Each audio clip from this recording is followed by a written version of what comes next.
Saya ingin minta men-challenge Pak Amin, buktikan 74% tanah di Indonesia dikuasai oleh satu orang. Satu kelompok. Enggak baca, saya putar aja lagi. 1%. Ya. Nah, kemudian kita ingin sampaikan. Enggak, ini jangan sampai keliru, kita putar aja lagi. Oke. Yang dikatakan, mari kita play. Ya, mari kita putar. Saya ingin bukti. Permintaan Bung Arthur Tia kita putar. Ya. 1%. Boleh kita buktiin apa? Minta bukti dulu. Yang akan sangat jelas dari kebangkitan PKI. Jadi penghiburannya kita harus waspada. Bagi-bagi sertifikat, bagi-bagi tanah di beberapa daerah, ya, sekian hektar. Tetapi ketika 74% negeri ini tanahnya, hutannya dimiliki oleh kelompok tertentu, itu malah seolah-olah dibiarkan. Buktiin aja. Kelompok tertentu. Oke. Bukan satu orang. Dibuktiin aja. Nah, kemudian 74% yang dimaksudkan itu tadilah kira-kira yang seperti saya sampaikan tadi, bahwa kepemilikan lahan itu dimiliki oleh 74% yang dimaksud Pak Amin, walaupun kita tahu prosesnya seperti apa gitu. Oke. Sekarang apa yang mau dilakukan terhadap 74% itu? Kan sudah tadi. Enggak, disuruh buktiin aja. Bener nggak ada kelompok tertentu menguasai 74%, itu yang pertama. Kemudian yang kedua, ini menarik. Saya sangat senang ini kalau kita bicara data dan fakta. Dikatakan yang dilakukan oleh Bang Zul itu adalah kaitannya dengan kebun-kebun yang sudah ada tapi izinnya belum ada. Saya buktikan kok pelepasan kawasan hutan paling banyak itu di zamannya Pak Zul. Makanya kalau kita mau bicara, KPK datengin aja. Ini kan malahannya udah di KPK, ini tinggal kapan mau dimainkan aja. Jadi itu dosanya di situ gitu ya? Saya ingin memastikan ini. Berani nggak inisiasi Pak Amin ya atau teman-teman dari PAN untuk memastikan tolong audit kami. Karena kita menenggarai betul kok bahwa pelepasan kawasan hutan ini banyak permasalahan di situ, tidak proper, tidak prosedural. Dan yang apa yang diuntungkan? Apakah rakyat yang diuntungkan? Zamannya Pak Jokowi jelas, pelepasan kawasan hutan kita bagi ke sertifikat per bidang tanah. Zamannya itu enggak dikasih ke private sector, ke sektor swasta. Ya, ini yang kita katakan, tolong kita harus juga bicaranya itu secara terbuka dan jujur itu. Berikutnya lagi saya mau bisa katakan ini. Bagaimana mengenai tadi zaman dulu ada PRONA, ada PTSL. PRONA, PTSL zaman dulu Pak diberikan kepada orang-orang yang berhak. Misalnya apa? Transmigrasi yang sudah menanam di situ, bekerja di situ, pemilik tanah. Zamannya Pak Jokowi orang miskin yang dikasih, ini yang kita katakan konsep land reformnya betul-betul sesuai dengan Undang-Undang Pokok Agraria.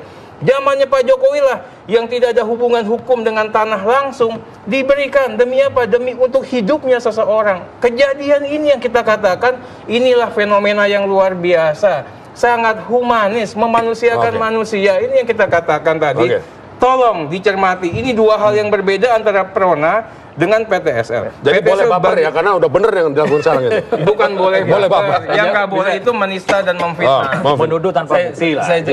Giliran saya. Ya, oke. Silakan. Jadi gini, kalau Mas Arteria mengatakan ini menista dan memfitnah, ya berarti bahasa gampangnya kuping PDIP ketika berkuasa jauh lebih tipis daripada ketika oposisi. PDIP. Karena ketika kan saya enggak kan PDIP atau kuping Mas Arteria dan karena ketika beroposisi itu kritiknya terhadap Pak SBY jauh lebih sadis. Contoh lebih sadis itu apa? Itu banyak lah, silahkan di Google lah. Terlalu nanti kita akan jadi melebar ke Pak SBY jadi. Tapi jauh karena saya terlibat langsung. Saya bersama-sama salah satunya Ara Sirait. Jadi menurut Anda ngibulin itu masih ringan? Artinya apa namanya?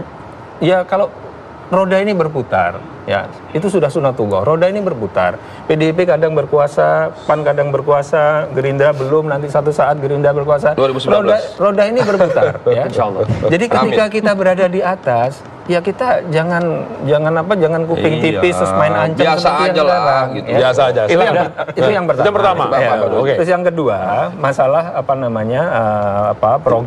program yang dikatakan tadi pelepasan di zaman Pak Zul tadi, ya kan? Jadi silakan nanti dirinci, ya. Yang betul-betul murni pelepasan, yang sewa pakai, yang pinjam pakai. KPK masuk ada rinciannya itu, ada rinciannya. Dan silakan dirujukkan ke atas ke program pemerintah. Ya, karena yang dilakukan Pak Zul itu adalah kaitan dengan program pemerintah. Pak SBY. Kalau di situ ada kesalahan Pak Zul, ya tentu setiap pejabat publik harus mau bertanggung jawab kalau ada kesalahan, ya kan? Tapi kalau itu melaksanakan program pemerintah, ya itu programnya Pak SBY pemerintah saat itu yang legitimate kok, ya kan? Itu yang kedua ya. Kita audit aja Pak kalau gitu Pak. Ya, kemudian yang ketiga ya, kembali ke masalah tanah yang 74% tadi ya.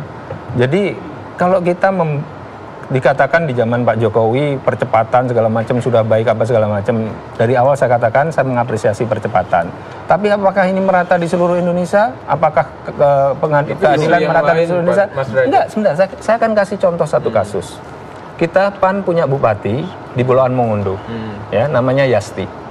Dia melihat ada perusahaan semen milik Cina yang tidak punya IMB.